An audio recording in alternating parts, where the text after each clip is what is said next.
Crime and Punishment by Fyodor Dostoevsky, Part 4, Chapter 6. When he remembered the scene afterwards, this is how Raskolnikov saw it. The noise behind the door increased, and suddenly the door was opened a little. "What is it?" cried Porfiry Petrovitch, annoyed. "Why, I gave orders." For an instant there was no answer, but it was evident that there were several persons at the door, and that they were apparently pushing somebody back. "What is it?" Porfiry Petrovitch repeated, uneasily. "The prisoner Nikolai has been brought," someone answered. "He is not wanted. Take him away. Let him wait. What's he doing here? How irregular!" cried Porfiry, rushing to the door. "But he—" began the same voice, and suddenly ceased. 2 seconds, not more, were spent in actual struggle, and someone gave a violent shove, and then a man, very pale, strode into the room. This man's appearance was, at first sight, very strange. He stared straight before him, as though seeing nothing. There was a determined gleam in his eye. At the same time, there was a deathly pallor in his face, as though he were being led to the scaffold. His white lips were faintly twitching. He was dressed like a workman, and was of medium height, very young, slim, his hair cut in round crop, with thin, spare features. The man whom he had thrust back followed him into the room and succeeded in seizing him by the shoulder. He was a warder, but Nikolai pulled his arm away. Several persons crowded inquisitively into the doorway. Some of them tried to get in. All this took place almost instantaneously. "Go away, it's too soon. Wait till you are sent for. Why have you brought him here so soon?" Porfiry Petrovitch muttered, extremely annoyed, and, as it were, thrown out of his reckoning. But Nikolai suddenly knelt down. "What's the matter?" cried Porfiry, surprised. "I am guilty. Mine is the sin. I am the murderer," Nikolai articulated, suddenly, rather breathless, but speaking fairly loudly. For 10 seconds there was silence, as though all had been struck dumb. Even the warder stepped back, mechanically retreated to the door, and stood immovable. "What is it?" cried Porfiry Petrovitch, recovering from his momentary stupefaction. I am the murderer," repeated Nikolai, after a brief pause. "What? You what? Whom did you kill?" Porfiry Petrovitch was obviously bewildered. Nikolai again was silent for a moment. "Aliona Ifnafnovna and her sister, Lizaveta Ifnafnovna, I killed with an axe. Darkness came over me," he added suddenly, and was again silent. He remained on his knees. Porfiry Petrovitch stood for some moments as though meditating, but suddenly roused himself and waved back the uninvited spectators. They instantly vanished and closed the door. Then he looked towards Raskolnikov, who was standing in the corner staring wildly at Nikolai, and moved towards him, but stopped short, looked from Nikolai to Raskolnikov, and then again at Nikolai, and seeming unable to restrain himself, darted at the latter. "You're in too great a hurry," he shouted at him, almost angrily. "I didn't ask you what came over you. Speak. Did you kill them?" "I am the murderer.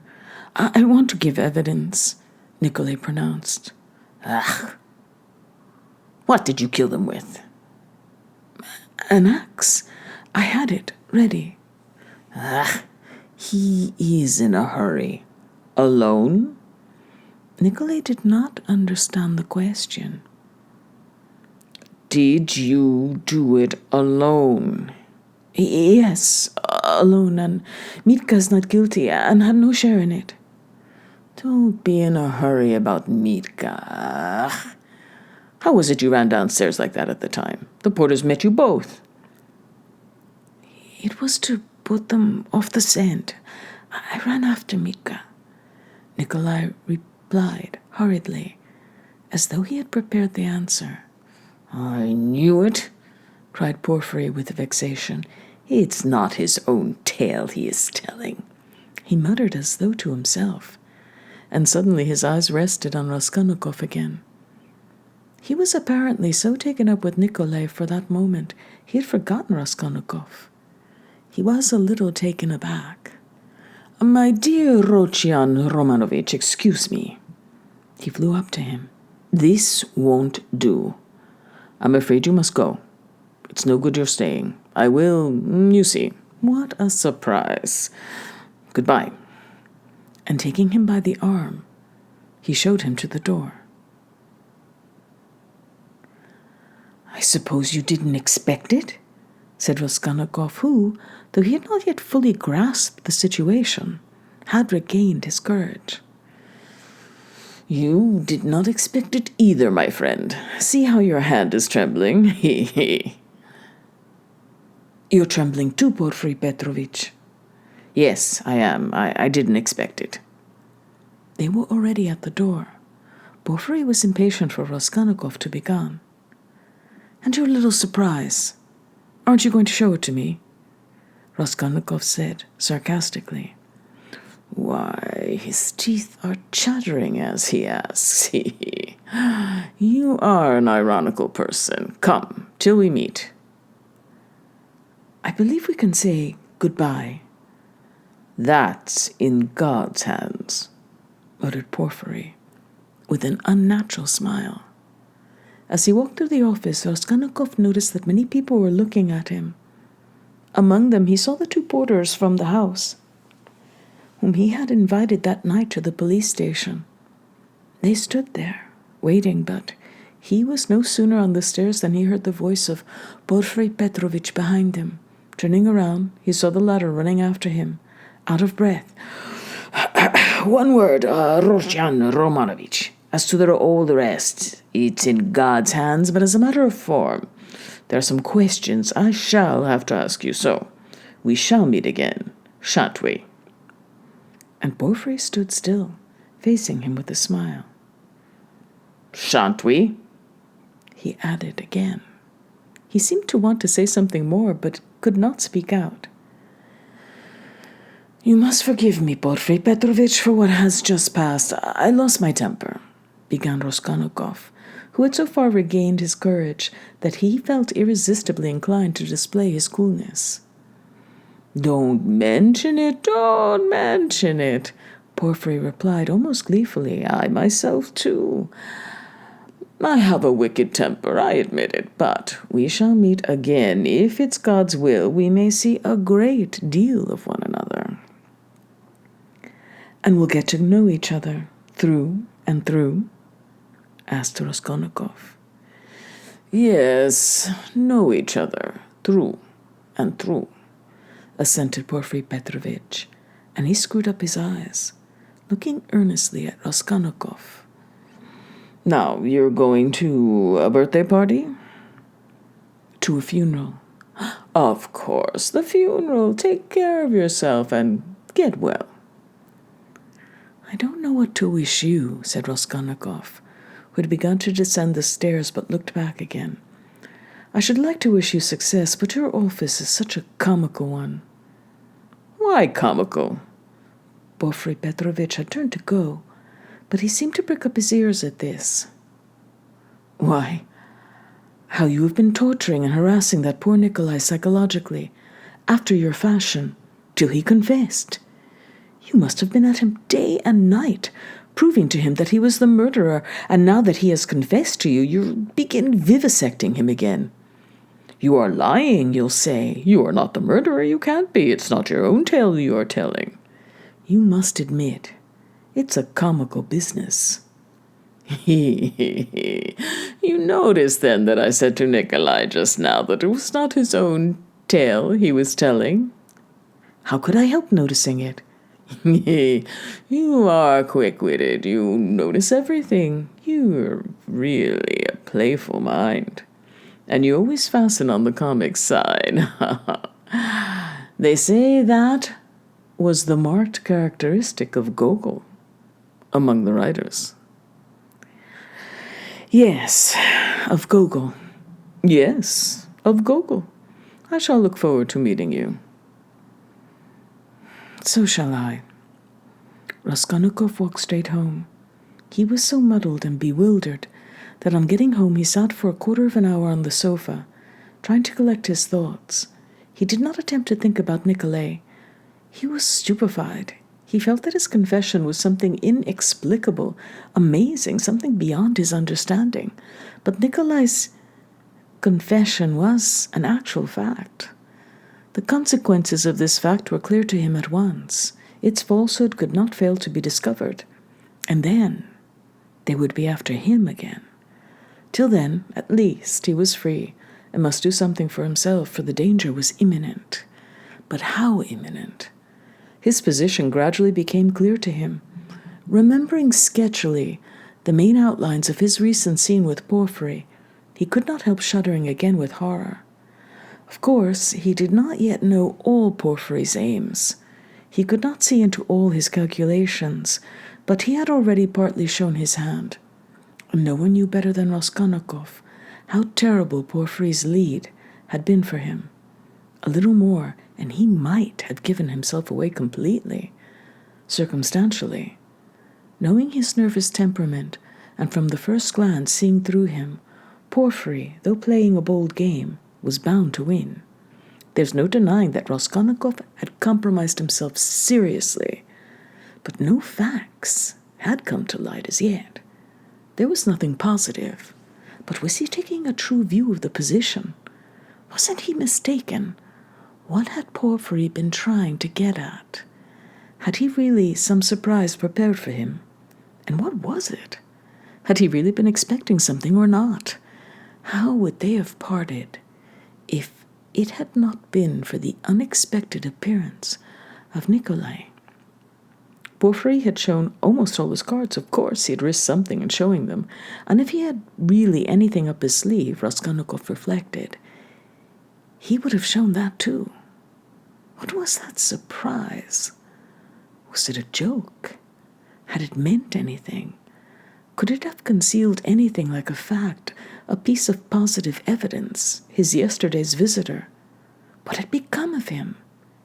Where was he today? If Porfiry really had any evidence, it must be connected with him. He sat on the sofa with his elbows on his knees and his face hidden in his hands. He was still shivering nervously. At last he got up, took his cap, thought a minute, and went to the door.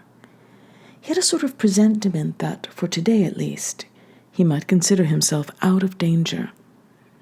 He had a sudden sense of joy. He wanted to make haste to Katerina Ivanovna's. He would be too late for the funeral, of course, but he would be in time for the memorial dinner. And there at once he would see Sonia.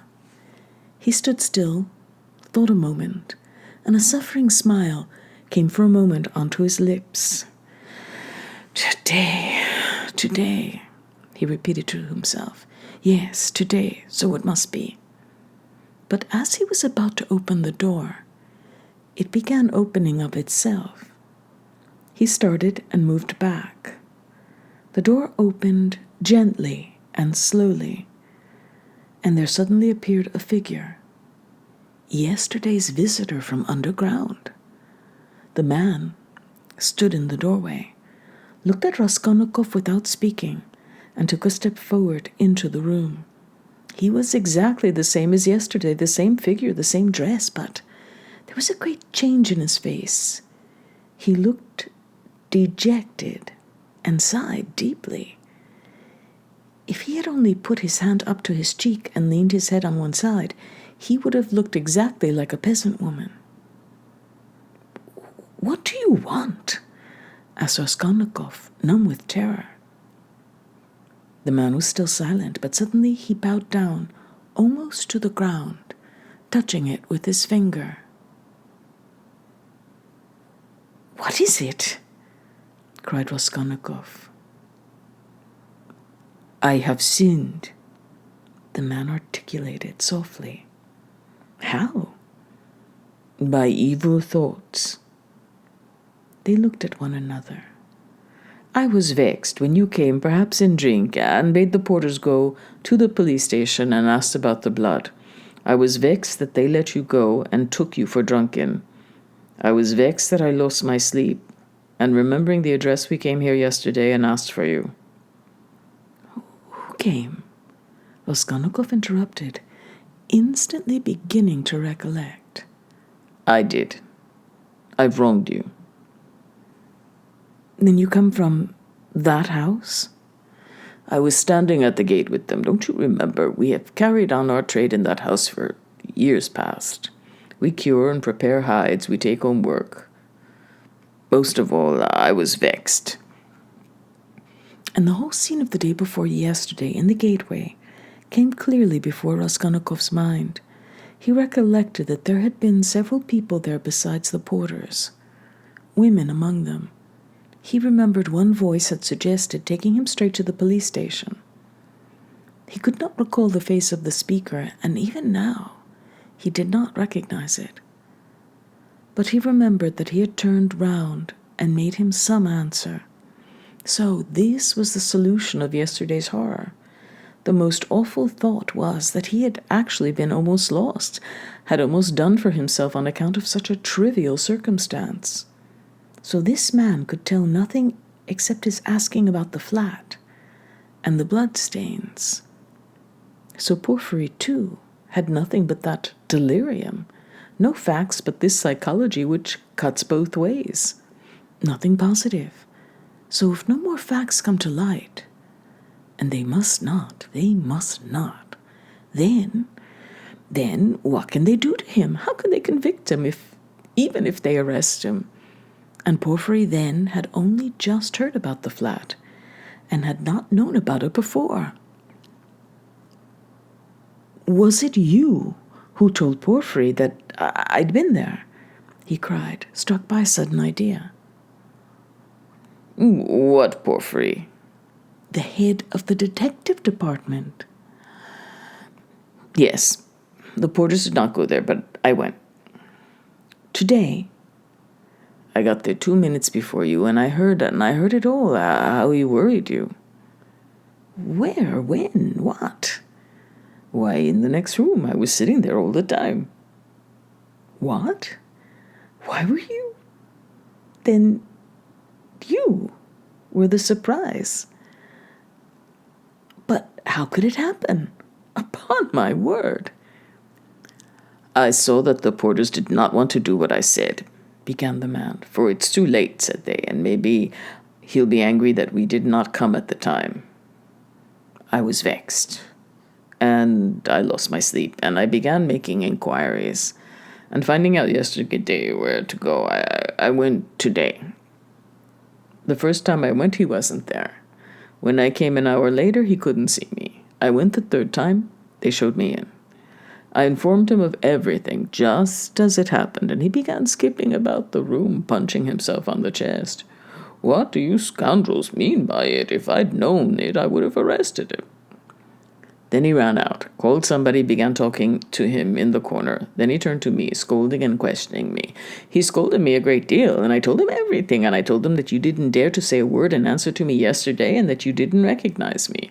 And he fell to running about again, and kept hitting himself on the chest, and getting angry, and running about, and when you were announced, he told me to go into the next room. "Sit there a bit," he said. "Don't move, whatever you may hear."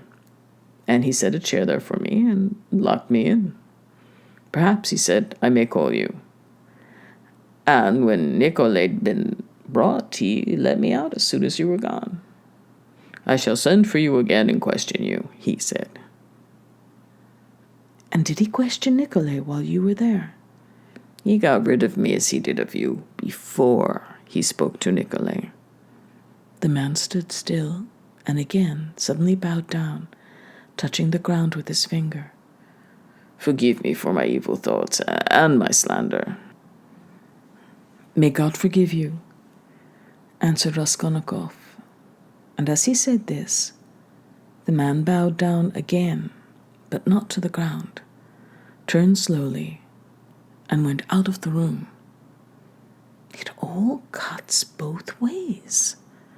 Now it all cuts both ways," repeated Raskolnikov, and he went out more confident than ever. "Now we'll make a fight for it," he said, with a malicious smile, as he went down the stairs. His malice was aimed at himself.